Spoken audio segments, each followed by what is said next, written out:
তো ভাই অনেকেই জানতে চাইতেছে যে আপনার সাথে আমার সম্পর্কটা কি। এখন তো একদম কাছের, মানে সবচেয়ে কাছের যদি আমার অনলাইন লাইফে কোনো ভাই থাকে তাহলে ও। আসসালামু আলাইকুম এভরিওয়ান, কি অবস্থা সবার? আশা করি সবাই অনেক অনেক বেশি ভালো আছেন। তো আজকের ভিডিওটা অনেক ইন্টারেস্টিং হতে যাচ্ছে, কজ আজকে আপনাদেরকে আমি বলবো উমর ভাইয়ের সাথে আমার সম্পর্ক কেমন বা কিভাবে হয়েছে, এটার ফুল হিস্ট্রি। এই ভিডিওটা বানানোর কারণ হচ্ছে অনেকে আমার কাছে জানতে চাচ্ছেন যে উমর ভাইয়ের সাথে আসলে কিভাবে এত ভালো একটা সম্পর্ক হলো আর এভাবে এত কিছু কেমনে। সো চলেন শুরু করা যাক। আর উমর ভাইয়ের সাথে আমার ফার্স্ট কথা হয় 2020 সালে, যখন উমর ভাই লাইকিতে ছিল। আর তখন উমর ভাই এতটা ফেমাস ছিল না, কারণ নতুনভাবে শুরু করছিল লাইকি ভিডিও করা। আর তখন খুব ইজিলি আমি উমর ভাইয়ের কাছ থেকে রিপ্লাই পাইছিলাম, কারণ বুঝেনি। আর শুরু থেকে আমার উমর ভাইয়ের কন্টেন্ট অনেক বেশি ভালো লাগতো, যার কারণে আমি মেসেজ দিছিলাম। তারপর শুরু হয় আসল খেলা। খুব অল্প দিনে উমর ভাই গেইন করে প্রায় 1 লক্ষ লাইকি ফলোয়ার। আর তার কিছুদিনের মধ্যে উমর ভাই একটা চ্যানেল খুলে, যার নাম হচ্ছে ব্যাড ব্রাদার্স। আর চ্যানেল খোলার পরে উমর ভাই রেগুলার ভিডিও আপলোড করতে থাকে, আর আপলোড করে আমার ছবি দিত, বলতো যে মনে দেখো তো কত ভিউ হয়েছে। আর এভাবেই চলতে থাকে প্রায় 2 বছর। শুধু উমর ভাইয়ের সাথে কথাই হইতো, কোনো দেখা হইতো না। বারবার ভাইকে বলতাম যে ভাই আপনার এলাকায় আসবো। ভাই মনে করতো যে আসলে আমার বাড়ি ময়মনসিংহের অনেক দূরে, আসলে আমি গাজীপুরের পার্শ্ববর্তী এলাকায় থাকি। আর অবিশ্বাস্য হলেও একটা কথা সত্য, সেটা হচ্ছে উমর ভাইয়ের সাথে আমার 3 বছরে মাত্র একদিন ভিডিও কলে কথা হয়েছিল, তাও অনেক রিকোয়েস্ট করার পর। আর তারপর ঘটে যায় একটা মজার ঘটনা। 2020-এর আচ্ছা, এখানে একটা ভুল বলছি, এটা হবে 2022 নভেম্বরের 1 তারিখ, যখন আমি অফিস করতে গেলাম, তখন এলাকা থেকে এক ছোট ভাই ফোন দিয়ে বলতেছে উমর ভাই নাকি আমার এলাকায়। আর আমিও সাথে সাথে মেসেঞ্জারে কল দিই উমর ভাইকে, আর উমর ভাই বলে হ্যাঁ সত্যি উমর ভাই ময়মনসিংহে আসছে, তাও আমার এলাকায়। আর আমি খুব দ্রুত চলে যাই এলাকায় যাই, তো দেখি উমর ভাই সত্যি আসছে। আসলে উমর ভাই আসছিল নাদিম ভাইয়ের সাথে, আর নাদিম ভাইয়ের নানুর বাড়ি হচ্ছে আমাদের এইখানেই। আর নাদিম ভাই হচ্ছে আমার খুব কাছের একজন ভাই। তো নাদিম ভাইয়ের সাথে উমর ভাই আসছিল মূলত ফার্স্ট ময়মনসিংহে আমার এলাকাতে। তারপর দুজনে অবাক হয়ে গেলাম, উমর ভাই অবাক, আমিও অবাক, যে আমাদের অনলাইনে শুধুমাত্র কথা হতো মেসেঞ্জারে টাইপ করে 3 বছর, আর হঠাৎ করে আমাদের এভাবে দেখা হয়ে যাওয়াটা আসলেও অস্বাভাবিকই ছিল। এন্ড দেন উমর ভাইয়ের সাথে অনেকক্ষণ কথাবার্তা বলি, আব্বা আম্মার সাথে পরিচয় করে, আমার বাড়িতে নিয়ে যায়, 2 দিন অনেক পরিমাণে ঘুরি, আর শুরু হয়ে যায় আমাদের ভালো একটা কোলাবরেশন। আর 3 বছর এভাবে একটা সেলিব্রিটির সাথে কথা হওয়ার পর এভাবে হঠাৎ করে দেখা হওয়াটা সত্যিই কিন্তু মজার। তারপর উমর ভাইকে বিদায় দেওয়া হয়। উমর ভাই ময়মনসিংহ থেকে চলে যায় 3 দিন থাইকা, আমি সম্পূর্ণ সময় পাশে ছিলাম। আর এভাবে উমর ভাইকে ঘোরানোর পরে, উমর ভাইকে সময় দেওয়ার পরে, উমর ভাই আমাকে ছোট ভাই বানায় নিল, আর আমি হয়ে গেলাম উমর ভাইয়ের ফ্যান থেকে ছোট ভাই। তারপর থেকে শুরু হয়ে যায় আমাদের যাওয়া আসা। আমি উমর ভাইয়ের কাছে যাই, উমর ভাই আমাদের এখানে আসে। আপনার কি একটা বিষয় জানেন, উমর ভাইয়ের ফার্স্ট মোটর ব্লগ কোন জেলা থেকে শুরু হয়েছিল জানেন? ময়মনসিংহ থেকে, আমার এখান থেকে। আর ময়মনসিংহ ট্যুরে আসার পরে উমর ভাই আমাদের এখানে পুরো 5 দিন থাকেন। আমিও যতটুকু পারছি ছোট ভাই হিসাবে পুরো ময়মনসিংহ ঘুরায় দেখাইছি, শুধু সিটিটা বাদে।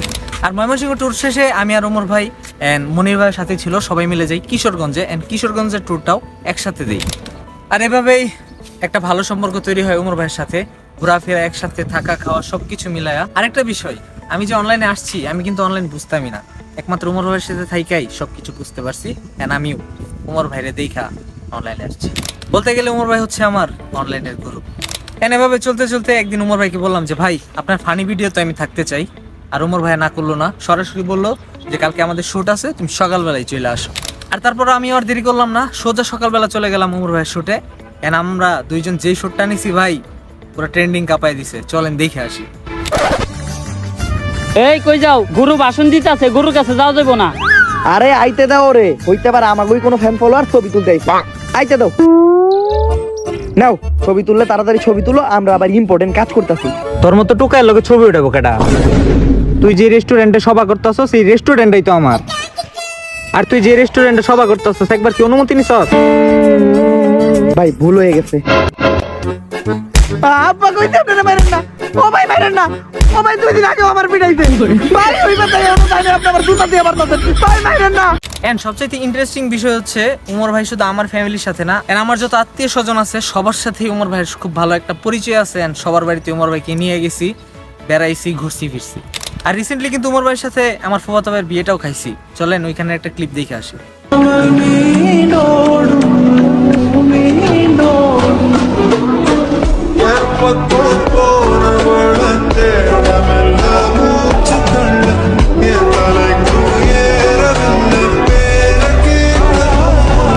আর শুধু যে ভালো সময় আমরা একজন আরেকজনের পাশে ছিলাম বিষয়টা কিন্তু এমন না, আমার অনেক খারাপ সময় আমি উমর ভাইকে পাশে পেয়েছি। গত বছর আমার আব্বু অনেক অসুস্থ হয়ে গেছিল, টঙ্গীতে মেডিকেলে ভর্তি ছিল। উমর ভাই সময় টিভির ইন্টারভিউটা শেষ করে অনেক তাড়াতাড়ি আমাদেরকে দেখতে আসে, আব্বুকে দেখতে আসে। তো এটাও কিন্তু অনেক বড় একটা পাওয়া। আর ঠিক আমার খারাপ সময় যতটুকু উমর ভাই পাশে ছিল এটা বলার মতো না। আর আমি ছোট ভাই হিসাবে যতটুকু পারছি উমর ভাইয়ের খারাপ সময় ভালো সময় সব সময় পাশে থাকার চেষ্টা করছি। আরেকটা কথা বলতে চাই, উমর ভাই শুধু আমার ভাই না, উমর ভাই হচ্ছে আমার ফ্যামিলির একজন সদস্য। আর এই ছিল আমার উমর ভাইয়ের সাথে ঘনিষ্ঠতার সম্পর্ক হওয়ার মূল কাহিনী। আমি যেই পরিমাণে উমর ভাইয়ের বাসায় যেয়ে থাকছি, উমর ভাই কিন্তু এত পরিমাণে আসে নাই। যাক, অবশ্যই ময়মনসিংহে আবার উমর ভাইকে দেখবেন খুব তাড়াতাড়ি। আমি ভাইকে আনার চেষ্টা করব, ভাইকে রিকোয়েস্ট করবো আসার জন্য। অ্যান্ড আমার সময় আর ভাইয়ের সময় মিললে আবার দেখা হচ্ছে ময়মনসিংহে উমর ভাইকে নিয়ে। তো সেই পর্যন্ত আমার চ্যানেলে নজর রাখেন আপনারা। আর পরিশেষে আমি একটা কথা বলতে চাই, উমর ভাই অনেক ভালো মনের একজন মানুষ। কেননা আমি একজন ক্ষুদ্র সাবস্ক্রাইবার থাইকা এতটা কাছের ভাই হতে পারবো এটা আমি কখনোই ভাবি নাই। উমর ভাই আমাকে অনেক ভালোবাসে, অ্যান্ড আমিও বড় ভাইকে অনেক শ্রদ্ধা করি। আর বাকি জীবন উমর ভাইয়ের প্রতি শ্রদ্ধা আর ভালোবাসাটা থেকে যাবে ইনশাআল্লাহ।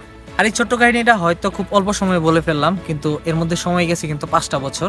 তো যদি কোনো কিছু মিসিং থাকে, যদি কারো কিছু জানার থাকে আরো, অবশ্যই কিন্তু কমেন্টে বলে দিবেন। কেমন লাগলো আমার আর উমর ভাইয়ের গল্পটা? যদি আপনাদের কাছে ভালো লাগে অবশ্যই কিন্তু like, comment, share and subscribe করে দিবেন। এন্ড ধন্যবাদ সবাইকে।